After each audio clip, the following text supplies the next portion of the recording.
اعوذ باللہ من الشیطان الرجیم بسم اللہ الرحمن الرحیم الا بذکر اللہ تطمئن القلوب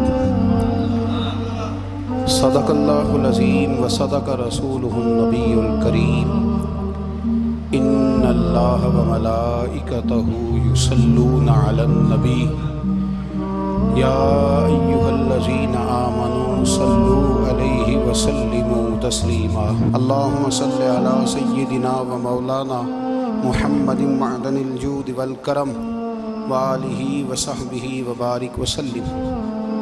تمام تعریفیں حمد و ثنا اللہ تعالی جل جلالہ کے لیے، زامباد درود و سلام نبی اکرم نور مجسم شفیع معظم احمد مجتبیٰ جناب حضرت محمد مصطفیٰ صلی اللہ تعالی علیہ وسلم کی ذات والا صفات کے لیے حمد و صلات کے بعد قرآن مجید نے ارشاد فرمایا الا بذکر اللہ تطمئن القلوب، فرمایا خبردار ہو جاؤ، اللہ کے ذکر میں ہی دلوں کا اطمینان ہے، اللہ کے ذکر میں دلوں کا چین ہے۔ لوگ بہت سارا مال، بہت ساری دولت، بہت ساری عقل اور بہت سارا شعور ہونے کے باوجود بے سکون ہیں۔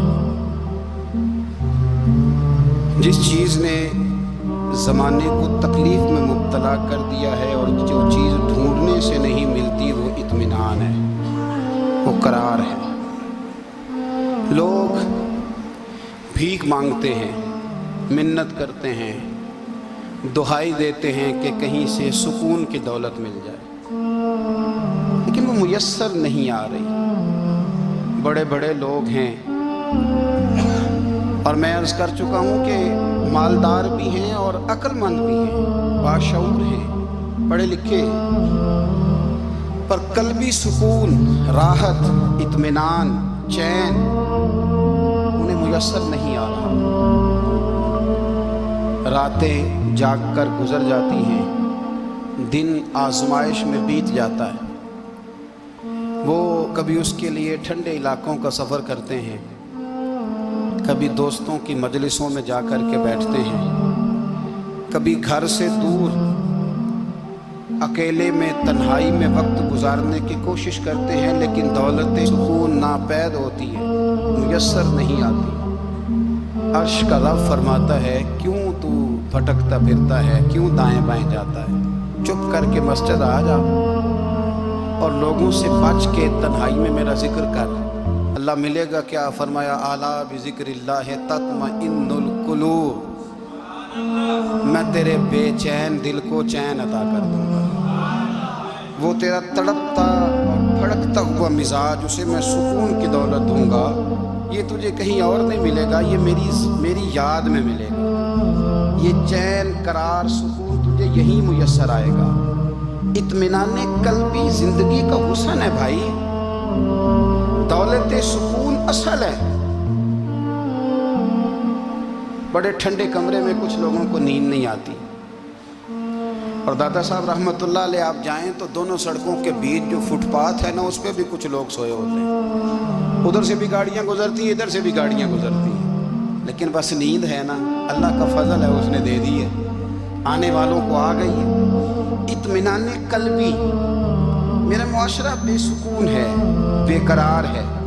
مجھے کچھ لوگ کہتے ہیں جی میں آج کل بڑا بور ہو رہا ہوں، تو میں کہتا ہوں یار ہمیں تو ٹائم ہی نہیں ملا آج تک بور ہونے کا، نہیں وقت ہی نہیں اتنا میسر آیا۔ کون سا ٹائم نکالے جس میں بندہ بور ہو؟ وہ تو ہے کہ انسان کچھ فارغ ہو، کہیں اس کے پاس گنجائش ہو تو بور بھی ہو لے۔ کیسے بور ہو لیتے ہو؟ یہ کیا ہوتا ہے بور ہونا؟ زندگی میں اتنا وقت ہی کہاں ہے کہ انسان بور ہوتا پھرے اور یہ تصور بناتا پھرے کہ میں بڑی آزمائش میں ہوں، تو میں بڑے بور ہو رہا ہوں، تو میں بڑی تکلیف میں ہوں۔ تو وقت بہت زیادہ ہے ہمارے پاس، لا یعنی کاموں میں ضائع بڑا ہوتا ہے، تو ہم بور ہوتے ہیں، پریشان ہوتے ہیں۔ اللہ فرماتے ہیں یہ جو میری یاد ہے نا، لیکن اس کا بھی ایک طریقہ ہے یاد کا، اس طریقے سے اگر میرے رسول کریم علیہ السلام نے فرمایا اللہ کا ذکر اس طرح کرنا کہ دیکھنے والا تمہیں دیوانہ سمجھے۔ لوگ سمجھیں کہ کوئی مجنون ہے، کوئی جنونی ہے، کوئی پاگل ہے۔ یہاں اللہ تعالیٰ معاف کرے، آپ ذکر کی مجلس چھیڑیں، آپ نعت شریف کی مجلس چھیڑیں تو بہت سارے لوگ پروفیسر بن جاتے ہیں، وہ ساری نہیں ہلاتے، ان کی زبانی حرکت میں نہیں آتی۔ حالانکہ رب کریم کا ذکر اس طرح کرو کہ دیکھنے والا تمہیں دیوانہ سمجھے، کہیں اور کھونے کی ضرورت ہی نہیں۔ میرے حبیب گویا ہمیں فرماتے ہیں تو رب کے ذکر میں اس طرح کھو جا کہ تجھے دنیا کا خیال ہی نہ رہے، تجھے پھر دنیا کی ہوش نہ رہے۔ لیکن اگر نماز میں بھی خیال غیر آئے، ذکر میں بھی توجہ کہیں اور ہو، زندگی میں وہ عجیب لمحہ تھا، وہ میرے ساتھ تھا اور میں تنہا تھا، اگر ماحول یہ ہو کہ آپ کہیں جسم کے ساتھ تو موجود ہوں، روح موجود نہ ہو، تو پھر لذت ذکر بھی میسر نہیں آتی، پھر کیف نہیں حاصل ہوتا۔ یاد رکھیں کہ اس طرح کھو کے رب کی یاد کہاں سے کیف آئے؟ الجھ ہی بڑا گئے ہیں۔ وہ مستی، وہ سرور، وہ کیف جو اللہ کے ذکر میں ہوتا تھا، جو کبھی مرشد کامل کے سامنے بیٹھ کر لوگ اللہ اللہ کرتے تھے تو لگتا یہ تھا کہ یہ یہاں ہے ہی نہیں، یہ تو کہیں اور چلے گئے ہیں، یہاں موجود ہی نہیں۔ لیکن اب وہ موج نہیں، وہ شوق نہیں، وہ درد نہیں، وہ زیب نہیں۔ اقبال تڑپ کے کہا کرتے تھے خیرت کی گتھیاں سلجھا چکا ہوں، یا رب مجھے صاحب جنوں کر دے، اللہ مہربانی فرما، وہ کیفیت دے، وہ سرور دے۔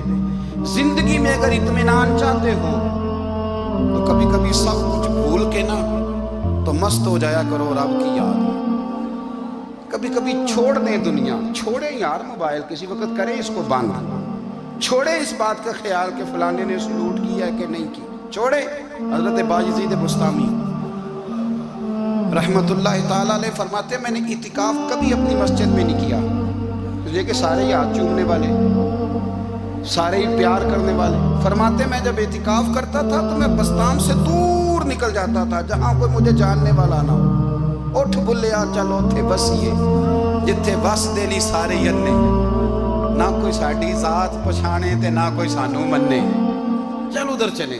اٹھ بھلیا چلو تھے بسیے جتھے بس دے سارے ہی ینے، نہ کوئی ساڈی ذات پچھانے تے نہ کوئی سانو۔ اتنا شوق ہے سلوٹ کرانے کا، اتنا شوق ہے تعارف کرانے کا، اتنا شوق ہے اپنا بتانے کا، تو یہ چیز غلبہ کر جاتی ہے، پھر نام رہ جاتا ہے، روح نہیں رہتی، پھر وجود رہ جاتا ہے، پھر باطن کی کیفیت نہیں رہتی۔ خدا را اپنے آپ کو بے چین نہ کرو، بے قرار نہ کرو، بے سکون نہ کرو، رب کی یاد میں آ جاؤ، درود و سلام میں آ جاؤ، نعت کے حسن میں آؤ، تلاوت کی دنیا میں آؤ، سجدوں کے نور میں آؤ۔ آؤ کبھی کھول کے دل مسجد کی صفائیاں کریں، آؤ نہ کبھی کوئی بوڑھا، دادی نانی دادا، ان کے پاس بیٹھ کے پیر دبا کے اللہ کو راضی کریں۔ یہ کیف والی جگہ ہے، یہ سرور والی جگہ۔ اتنی بے چین ہماری زندگی ہے، بے قرار ہے، تڑپتے ہوئے لوگ، لڑتے ہوئے لوگ، ایسے لگتا ہے اب ایک دوسرے کا گریبان تھام لیں گے، بے قرار، بے چین۔ کسی کو انتظار کا کہا جائے نا کہ 10-20 منٹ کسی کا انتظار کرو تو بعض لوگ مجھے ایسے لگتا ہے جیسے ان کا کلیجہ پھٹ جائے گا، ڈاکٹر کے انتظار میں بیٹھے ہیں تو بڑے پریشان ہیں۔ کسی کو ملنے گئے ہیں کو آدھا گھنٹہ بیٹھنا پڑ گیا تو بڑی دقت میں ہے۔ اپنے آپ کو سکون دیں۔ آپ یقین کریں بڑا مزہ آتا ہے، کبھی کسی کا انتظار کرنا پڑے تو 2-4 تسبیح درود شریف پڑھی جاتی ہے، یعنی ذوق بن جاتا ہے کہ چلو اللہ نے موقع دیا ہے، کوئی سرکار کو یاد کر لے، تنہائی مل گئی۔ ہمارا مزاج جس سختی کا شکار ہے، وہ سختی آہستہ آہستہ ہمیں زیادہ آزمائش میں ڈال دے۔ تو میرے بھائی زندگی میں اطمینان حسن ہے، اور وہ سب سے زیادہ اللہ کی یاد میں ملتا ہے، وہ سب سے زیادہ رب کریم کے ذکر میں۔ سب سے زیادہ جو چاہتا ہے نا دل ٹھنڈا رہے، زبان میٹھی رہے، وہ مدینے والے محبوب پہ درود و سلام پڑھا کرے، وہ حضور پہ درود و سلام پڑھا کرے، زبان میٹھی رہے گی۔ میرا ذاتی تجربہ ہے کہ جو آدمی اپنے اخلاق سنوارنا چاہے وہ حضور پہ درود شریف پڑھے، جو اپنے اخلاق سنوارنا چاہے، طبیعت کو ٹھنڈا رکھنا چاہے، وہ درود شریف پڑھے، اس کا دل سکون میں آئے گا۔ کچھ کام اور ہیں زندگی میں اطمینان کے لیے، ان کا ہونا بھی بڑا ضروری ہے۔ سب سے پہلے اگر آپ چاہتے ہیں نا زندگی میں سکون ہو تو حقیقتوں کا سامنا کرنا سیکھیں۔ آپ جو ہیں وہ رہنا سیکھیں، جو آپ نہیں ہیں وہ بننے کی کوشش نہ کریں۔ حقیقت کا سامنا کرو گے تو زندگی اطمینان میں آ جائے۔ ہم نے نا بہانے بنا لیے، ہیلے بنا لیے، جھوٹ کے سہارے اپنے آپ کو اونچا کر لیا۔ ایک آدمی سے کہا جاتا ہے تو رشوت نہ لے، تو کہتا ہے میں غریبوں سے نہیں لیتا۔ تو میرا سوال یہ ہے کہ امیروں کا حساب لینے کی اللہ نے تیری ڈیوٹی لگائی ہے، تیرے ذمہ لگایا ہے کہ تو امیروں کا حساب کر، تمہیں کیا ضرورت پڑی؟ ہم نہ بہانہ کرتے ہیں، رشوت لینے والے کا الگ بہانہ ہے اور سفارش والے کا الگ بہانہ ہے۔ حقیقت کا سامنا کریں، حقیقت کا۔ جو میرے ذمہ داریاں ہیں وہ میں نے پوری کرنی، جو آپ کی ذمہ داریاں ہیں وہ آپ جان نہ چھڑائیں، حقیقت پسند بنے۔ میرے رسول کریم، پھر پڑھیے درود شریف صلی اللہ تعالی علیہ حضور صلی اللہ علیہ وسلم نے فرمایا کہ میری بیٹی سیدہ فاطمہ الزہرا رضی اللہ تعالی عنہا صرف جنتی نہیں، جنتی عورتوں کی سردار ہے۔ لیکن حضور نے یہ بھی فرمایا کہ فاطمہ یہ خیال رکھنا، اگر اللہ نے حساب پوچھا تو حساب تم نے خود دینا ہے۔ حقیقت کی طرف توجہ کرائی حضور نے، وہ صرف جنتی نہیں، جنتی عورتوں کی سردار ہیں، پر حقیقت کی جانب توجہ۔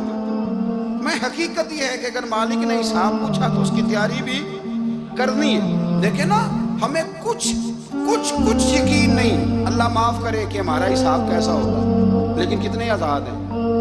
یعنی بڑی دلیری سے بندے کہتے ہیں فجر نہیں پڑھتا جی، 3 پڑھتا ہوں جی، عشاء رہ جاتی ہے جی، کپڑے صاف، بڑی دلیری سے۔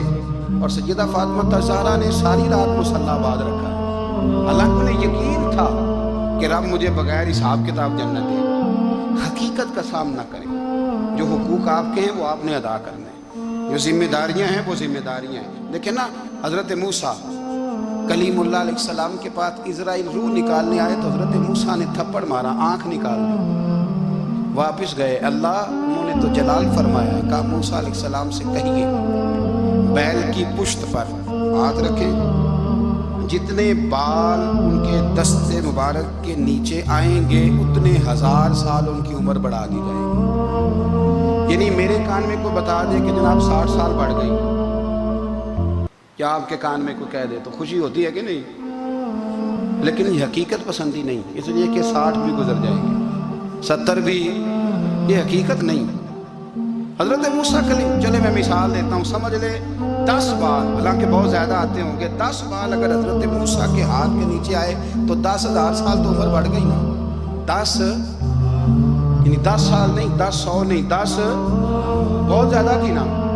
حضرت موسیٰ کلیم اللہ علیہ السلام سے آ کے عرض کیا گیا، حضور بیل کی پشت پر ہاتھ رکھیں، جتنے آپ کے ہاتھ کے نیچے بال آئیں گے اتنے 1000 سال عمر بڑھ جائے گی۔ تو حضرت موسیٰ نے حقیقت پسندی والی بات کی، فرمایا پھر کیا ہوگا؟ 10,000 سال کے بعد پھر کیا ہوگا؟ کہا حضور جانا تو پھر بھی ہے، فرمایا پھر ابھی چلتے ہیں۔ اگر جانا ہے نا، جانا ہے تو پھر، اگر جانا ہے تو پھر ابھی۔ اور سجنوں، اگر نماز پڑھنی ہے تو ابھی کیوں نہیں؟ اگر داڑھی رکھنی ہے تو پھر رمضان کا انتظار کیوں کریں، ابھی کیوں نہیں؟ اگر سچ بولنا ہے تو پھر، اگر رزق حلال کھانا ہے تو پھر انتظار کا ہے۔ حقیقت ہوتی ہے، بہانہ ہوتا ہے، حقیقت چھپ نہیں سکتی بناوٹ کے اصولوں سے، کیونکہ خوشبو آ نہیں سکتی کبھی کاغذ کے پھولوں سے۔ یہ بات یاد رکھیں، اگر جانا ہے تو حضرت کلیم فرمانے لگے پھر 10,000 سال کے بعد بھی جانا ہے تو آج بھی۔ ہمیں بے قراری زندگی میں اس لیے کہ ہم حقیقت پسند نہیں، ہم بہانوں میں، ہم ہواؤں میں جیتے ہیں، ہواؤں میں، خیالات میں زندگی گزارتے ہیں۔ بڑا ٹائم پڑا ہے، مثلاً کتنا میرے رسول کریم صلی اللہ تعالیٰ علیہ وآلہ وسلم نے ایک دن صحابہ سے فرمایا تمہیں حیا نہیں آتی؟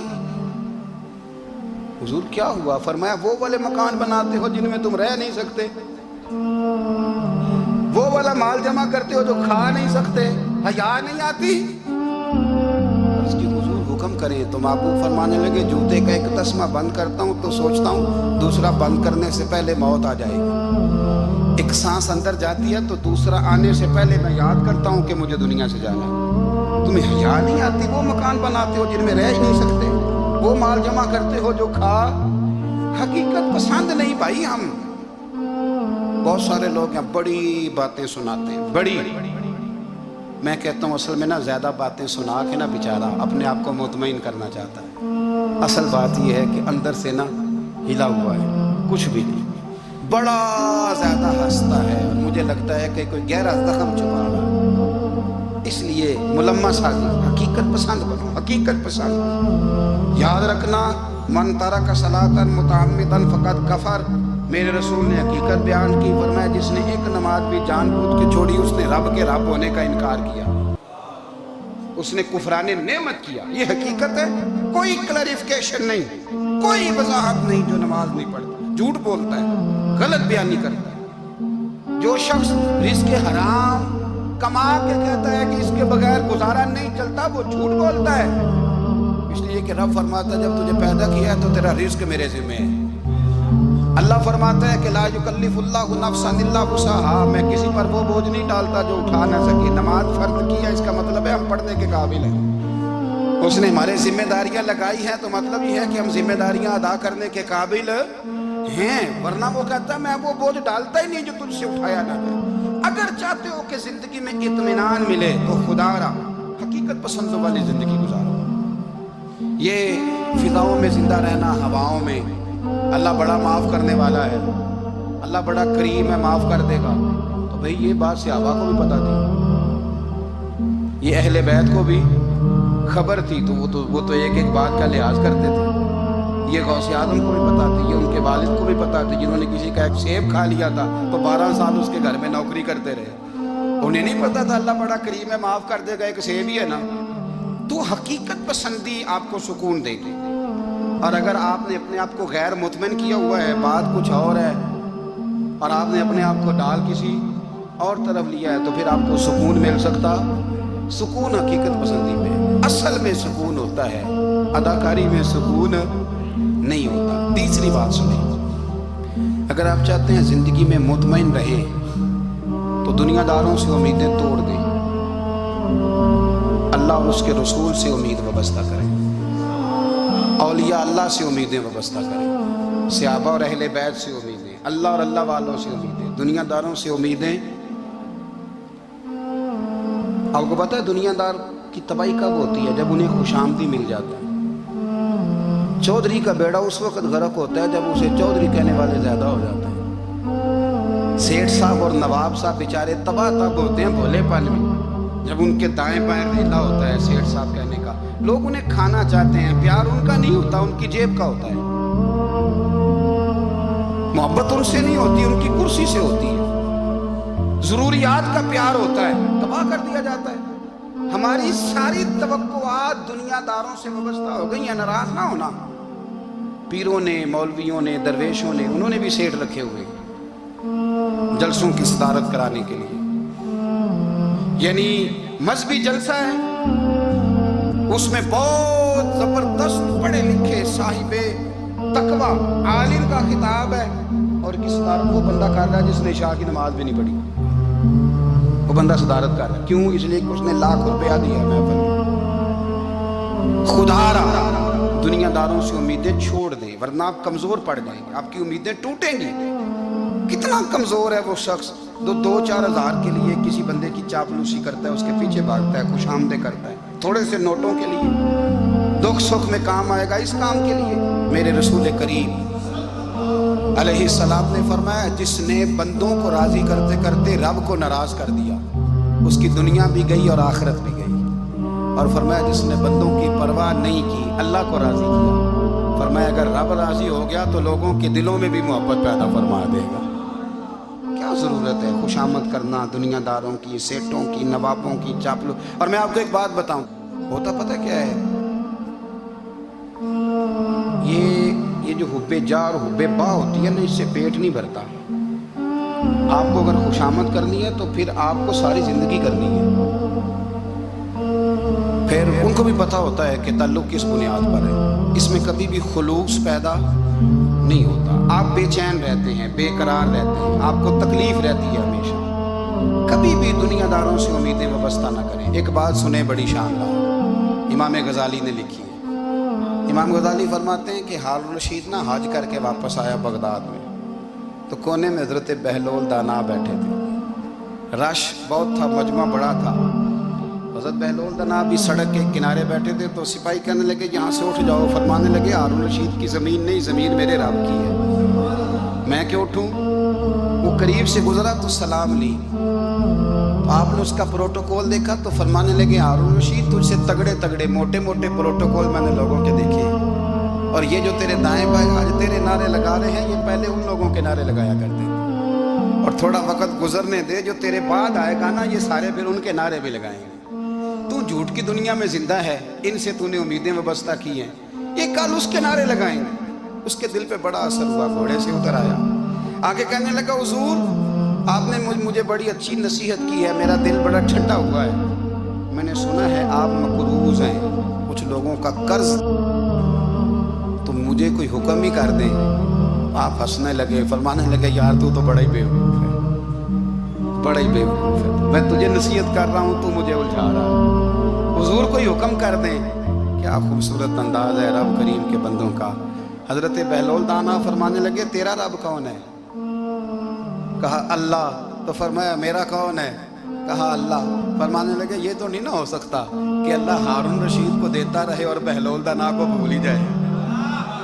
یہ تو نہیں نہ ہو سکتا کہ ہارون رشید کو دیتا رہے اور بہلول دانا کو بھول جائے. فرمایا اس کا دل، اس کا ارادہ ہوا، ارادہ قدرت ہوا کہ بہلول مقروض رہنا چاہیے. تو اگر رب مجھے رکھنا چاہتا ہے، دکھ قبول محمد بخشا راضی رہن پیارے، اگر وہ چاہتا ہے میں مقروض رہوں تو میں بھی چاہتا ہوں کہ میں مقروض ہی رہوں. یہ تو نہیں نہ ہو سکتا کہ تجھے دے اور مجھے نہ دے. فرمایا میری تجھ سے کوئی امید نہیں، مجھے جب بھی دے گا میرا رب بھی دے گا، اور وہ دے گا تو پھر انشاءاللہ خزانے کھول کے دے گا. دنیا داروں سے امیدیں وابستہ کرنا، لوگوں کے پیچھے، یہ چھوڑ دیں. آپ بے چین رہیں گے، بے قرار رہیں گے. اللہ والوں سے ضرور امیدیں وابستہ کریں، اس لیے کہ ان کے پاس جو کچھ ہوتا ہے وہ دراصل رب کا ہی ہوتا ہے. لیکن سیٹھوں سے، نوابوں سے، سیاستدانوں سے باز آ جائے. ہماری بڑی امیدیں وابستہ ہیں. میں اکثر کہتا ہوں جتنے پھیرے نوکری کے لیے دنیا دار کے دروازے پہ لگائے ہیں نا، اس سے کم دفعہ مسجد میں نفل پڑے ہوتے تو رب اتنی بڑی مہربانی فرما دیتا. تیسری بات یہ یاد رکھیں، اگر سکون لینا چاہتے ہیں نا، اگر سکون لینا چاہتے ہو نا تو لوگوں کو ڈسکس کرنا بند کر دو. کس کو اللہ نے کتنے پیسے دیے ہیں وہ جانے اور اللہ جانے، کس کو اللہ نے کتنی گاڑیاں دی ہیں وہ جانے، اور لوگوں کو ڈسکس کرنا. جی یعنی میں ایک جگہ بیٹھا تھا تو ایک صاحب گاڑی والا گزرا، گاڑی میں بیٹھ کے، اس کا پڑوسی تھا، کہندے تھا منہ ہے کار والا. میں کہ وہ تے ہے تاں ہی بیٹھا ہے. تے ہن میں کہ سمجھانا سی نا انہوں، میں کہ توں تے میں حساب لائیے بھی ساڈے کول کوئی نہیں، وہ تے ہے لیکن نا اللہ نے اسے دی ہے نا، تو اللہ نے چاہا نا وہ کار میں بیٹھے، تو اس نے پھٹے پہ بیٹھ کے یہ تبصرہ کیا کہ منہ ہے کار والا. میں کہ اب وہ تے ہے تاں کار ہے. اب مجھے اور تجھے اندازہ لگانا چاہیے کہ ہم کیا یہ بحث ہے. یعنی اللہ کو چاہیے تھا معاذ اللہ کہ میں نے تم سے پوچھتا کہ اسے کار دینی ہے کہ نہیں. کیا مطلب فضول بحث ہے.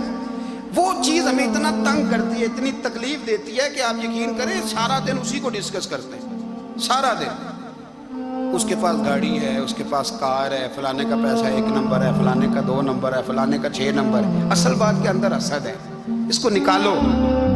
ایک بات کہنے لگا ہوں، اسے یاد رکھنا. میرے اعلیٰ حضرت رحمۃ اللہ علیہ فرمایا کرتے، حسد کرنے والا بندوں پر اعتراض نہیں کرتا، اللہ پر اعتراض کرتا. وہ کہتا ہے اللہ اسے کیوں دیا ہے، اتنا کیوں دیا ہے، معاذ اللہ وہ اللہ کی تقسیم پر اعتراض کرتا. حسد کرتے ہو بے چین رہو گے. حسد آپ کے دل کو تڑپا کے رکھ دے گا، چھوڑے. اللہ بڑا کریم ہے، جس کو جہاں چاہتا ہے وہاں بٹھا دیتا ہے. آپ قطعاً اس بحث میں نہ پڑے کہ اللہ نے کس کو کتنا دیا ہے، کب دیا ہے، کیوں دیا ہے. وہ بڑا بے نیاز ہے. حسد آپ کو تباہ کرے. دنیا میں پہلا گناہ جو ہوا تھا وہ حسد تھا. ابلیس نے حضرت آدم سے حسد کیا، کہنے لگا میں بہتر ہوں، سرداری اس کو مل رہی ہے، یہ تو اللہ کو پتہ ہے نا کس کو دینی ہے. اور دنیا میں پہلا قتل حسد کی وجہ سے ہوا. حابیل قابیل کے درمیان حسد کا معاملہ تھا. خاتون کا نکاح اس سے کیوں ہو رہا ہے، مجھ سے ہونا چاہیے. حسد تباہی کرتا. آپ یقین کریں، یعنی دکاندار کے سامنے دوسری دکان پڑتی ہے، پریشان ہو جاتا ہے. وہ کہتا ہے میرا کیا بنے گا. لا حول ولا قوت الا باللہ. یعنی تیرا کا خیال ہے کہ تیرے حصے کی روٹی وہ کھا جائے گا؟ اتنا چھوٹا دل، یعنی تیرا موقف یہ ہے کہ تیرے حصے کا نصیب اس تک چلا جائے گا، یہ تیری خواہش ہے۔ ایک دوسرے کی کمزوریاں بیان کرنا، اس کا تو مال ہی ناقص ہے جی، اس کے تو پاس ہی کچھ نہیں، یہ تو کمزور لوگوں کا طریقہ ہے۔ میرے رسول کریم علیہ السلام گزر رہے تھے، پت جھڑ کا موسم تھا، خزاں کا موسم تھا، درختوں کے پتے جھڑ رہے تھے، صحابہ کو ساتھ لے کے حضور گزرے اور ایک درخت کی ٹہنی کو پکڑ کے حضور نے ہلایا۔ صحابہ فرماتے ہیں کہ چھم چھم اس کے پتے گرے، زمین پر ڈھیر لگ گیا۔ حضور نے فرمایا دیکھا تم نے کیا ہوا؟ حضور ہاں۔ فرمایا کتنی تیزی سے پتے جھڑے ہیں، صرف تنا رہ گیا ہے اور خالی ٹہنیاں رہ گئی ہیں، کوئی حسن بچا ہے؟ حضور نہیں۔ نبی کریم فرمانے لگے جو حسد کرتا ہے نا، اس کی نیکیاں بھی اسی طرح جھڑ جاتی ہیں، اسی طرح۔ اور ایک جگہ حضور فرمانے لگے جس طرح راکھ لکڑی کو آگ کھا جاتی ہے، جس طرح لکڑی کو آگ، جب آگ کھا جائے تو پھر لکڑی کو لکڑی نہیں کہا جاتا، راکھ کہا جاتا ہے، کوئلہ کہا جاتا ہے، اس کی اصل باقی یعنی اسے کھائی جاتی ہے۔ حضور علیہ السلام فرمانے لگے جس طرح آگ لکڑی کو کھا جاتی ہے، فرمایا اسی طرح حسد نیکیوں کو کھا جاتا ہے، نیکیاں رہتی نہیں۔ حسد کرنے والے کے پاس نیکیاں یعنی ان کی اصل شکل موجود، کبھی بھی حسد نہیں کرے۔ اللہ کی تقسیم ہے، جس کو چاہے جب چاہے جتنا چاہے عطا کرے۔ اور چوتھی بات میرے بھائی، کبھی بھی بغض نہ پیدا کریں، بغض والے لوگ بے سکون رہتے ہیں۔ بہت ساری کمزوریاں ہمارے اندر ہوتی ہیں نا، پھر اللہ ہماری روزی تو نہیں نہ بند فرماتا، یہ تو نہیں کہتا کہ زمین سے نکل جاؤ۔ اگر یہی والا معاملہ ہو جو ہمارا ہے کہ وہ شادی میں اس نے میرے ساتھ برا سلوک کیا تھا، اب ساری زندگی بغض رکھنا ہے، اگر یہی معاملہ فرشتے اللہ کی بارگاہ میں کہیں کہ یا اللہ اس نے فلانے دن شراب پی تھی، اب اس کو زمین میں نہیں رہنے دینا، نظام زندگی چلے گا؟ تو اگر اللہ ہمیں معاف کرتا ہے تو ہم بندوں کو معاف کیوں نہیں کرتے؟ آپ یقین کریں اتنی لمبی عداوتیں، اتنا لمبا حسد، اتنا لمبا بغض، اتنا لمبا حدیث میں نے پڑھی، میں حیران رہ گیا۔ میرے نبی کریم علیہ السلام نے فرمایا اپنی بیوی سے کبھی بغض نہ رکھنا، اگر اس کی ایک بات ناپسند ہو تو اسے چھوڑ کے وہ بات دیکھو جو تمہیں پسند ہے۔ میں اس حدیث کو پڑھ کے سوچنے لگا کہ کیا بیوی کا بھی بغض رکھتے ہیں لوگ؟ اب حضور نے کہا ہے تو اس کا مطلب ہے لوگ بیوی کا بغض بھی رکھتے ہیں۔ اب اس پر استدلال کر کے مجھے کہنا پڑے گا کہ سسرال والوں کا بغض بھی رکھتے ہیں، کہنا پڑے گا کہ بھائی کے سسرال والوں سے بھی بغض رکھتے ہیں۔ اس حدیث کی روشنی میں سمجھا کہ لوگ بھابھی کا بغض بھی بغض رکھتے ہیں، بغض، ورنہ عادتیں تو ہماری بھی کئی بری ہوتی ہیں۔ اگر عادات ایک وجہ بنے اختلاف کی تو عادتیں تو ہماری بھی کئی بری ہیں، لیکن ہم اپنی بری عادتوں سمیت اپنے آپ سے پیار کرتے ہیں، اور سامنے والے کی ایک بھی عادت بری ہو تو اس سے بغض رکھتے ہیں۔ بغض نہ پیدا کریں۔ میرے نبی پاک علیہ السلام نے فرمایا کچھ چیزیں تمہارے دین کو مونڈ ڈالیں گی، تباہ کر دیں گی، کاٹ دیں گی۔ حضور کون سی؟ فرمایا حسد، تکبر اور بغض، یہ تمہارے دین کو تباہ کر دیں۔ ہم بے چین اس لیے ہیں کہ ہم نے بہت سارے لوگوں کا بغض پالا ہوا، اور ہر فیلڈ میں سیاستدان نے سیاستدان کا، ذاتیات پر اتر کے بات کرتے ہیں، معزز ترین لوگ، تاجر نے تاجر کا، اللہ ماشاءاللہ بعض جگہ پہ اہل علم بھی ایک دوسرے سے عداوت رکھتے ہیں۔ خدا را دل رب کریم کے آنے کا ٹھکانہ ہے، یہ صاف ہوگا تو اس میں رب رسول کے جلوے ہوں، اگر اس میں عداوت ہو، اس میں بغض ہو، اس میں کینہ ہو، نفاق ہو، سنیں میرے رسول کریم حضرت ابوبکر صدیق رضی اللہ تعالیٰ عنہ کہتے ہیں میں رو ہی پڑا۔ مکہ فتح ہوا نا تو اکرمہ بن ابو جہل نے پیغام بھیجا کہ میں نا کلمہ پڑھنے کے لیے آ رہا ہوں۔ وہ بات لمبی ہے، میں موضوع پہ رہنا چاہتا ہوں۔ کہتے ہیں جب وہ آنے لگا نا تو نبی پاک نے ہم سب کو بلایا، ہم حاضر خدمت ہوئے تو حضور فرمانے لگے کہ اس کے باپ نے نا بڑا ظلم کیا ہے ہمارے ساتھ، ابو جہل نے بڑا ستایا ہے، بڑی تکلیف دی ہے۔ آپ مجھے بتلائیں کہ وہ ایک دفعہ کسی شادی پہ بحث ہوتی ہے بیوی کے بھائی کے ساتھ، پھر ساری زندگی اس بیچارے کو معافی وہ 10 دفعہ گھر آتا ہے معافی مانگنے پر سوال ہی نہیں پیدا ہوتا میں ہو مجھے ہی کہہ دیا، پھر مجھے ہی کہہ دیا آپ نے اور میری شان میں بے ادبی اور پھر میں معاف کر دوں، توبہ توبہ توبہ، یہ کیسے ہو سکتا ہے؟ میری ناک نیچی ہو جائے گی اور آپ نے مجھے کہہ دیا، سوال ہی نہیں پیدا ہوتا۔ اور یہ رونا میں اکثر ہوتا ہوں کہ شادی والے دن داماد صاحب کا زیادہ دماغ خراب ہوتا ہے۔ جب چھوٹی سالی کی شادی ہوتی ہے نا، اس دن اس کو بخار چڑھتا ہے، کوئی اس کو کان میں کہتا ہے تیری عزت نہیں کر دے، اس دن اس کا دماغ خراب ہو جاتا ہے، بچے اٹھا کر نکل آتا ہے، وہ بیچارہ سسر منتیں کر رہا ہوتا ہے کہ تیری مہربانی آ جا، یہ عزت کرا رہا ہے۔ تو میں نے کہا احتجاج کر کے جو عزت کرائی جاتی ہے وہ عزت نہیں ہوتی۔ ہاں یہاں مانگ کے عزت لیتے ہیں لوگ، یا احتجاج کی کوئی عزت ہے؟ آپ کے اندر کمالات اتنے ہوں کہ آپ کی عزت کرنے کو دل چاہے، یعنی مزہ آئے، یعنی لطف آئے، یعنی آپ دور بیٹھے ہوں تو کسی کا دل کرے آپ کو اسٹیج پہ بلانے کے لیے۔ یہ کیا بات ہوئی کہ چھائے جانا اور بھاگ کے آگے جانا؟ ان سے نکلیں۔ اکرمہ بن ابو جہل کلمہ پڑھنے کے ارادے سے آ رہے ہیں، حضور علیہ السلام نے صحابہ کو بلایا، کتنی زیادہ دعوت رکھی جا سکتی تھی معاذ اللہ؟ کب سے وہ چلا تھا ظلم کرنا، اور اس کے بعد اس کا بیٹا شروع ہو گیا، کتنی باتیں تھیں جو ناقابل معافی تھیں، پر کریم رسول نے ہمیں بتلایا ہے کہ سکون والی زندگی کہتے کس کو؟ جب سب لوگ جمع ہو گئے تو حضور نے فرمایا بھئی وہ کلمہ پڑھنے آ رہا ہے، اس کے باپ نے ظلم بڑے کیے ہیں، پر میری نصیحت یہ ہے کہ اس کے سامنے اس کے باپ کو برا نہ کہے، خبردار کوئی اس کے سامنے کوئی بات نہ کرے۔ اب وہ کلمہ پڑھنے آ رہا ہے، مطیع ہو کے آ رہا ہے، بان کے آ رہا ہے۔ کہتے ہیں اللہ کے رسول نے نا کافی دیر تک خطبہ دیا، بریفنگ دی، بات سمجھائی۔ جناب صدیق اکبر کہتے ہیں میں رو پڑا۔ ایک صحابی مجھے کہنے لگے تمہیں کیا ہوا؟ تو میں نے کہا میں مصطفیٰ کی رحمت پہ رو رہا ہوں، دیکھو کن کے لیے حضور گراؤنڈ بنا رہے ہیں، اے دیکھو کن کے لیے حضور تیاری کر رہے ہیں، جنہوں نے ساری زندگی دشمنی کی۔ خدا رہا یہ اندر سے عداوتیں نکال پھینکو۔ او بھائی اتنا تو لمبا ٹائم ہی کوئی نہیں، اتنا تو وقت ہی کوئی نہیں، اس کو صاف رکھو۔ بندہ کوئی کر بھی گیا تو کوئی حرج نہیں، چنگی مندی سجنا کھولو 100 واری ہو جاندی، یار یاراں دا گلہ نہیں کر دی۔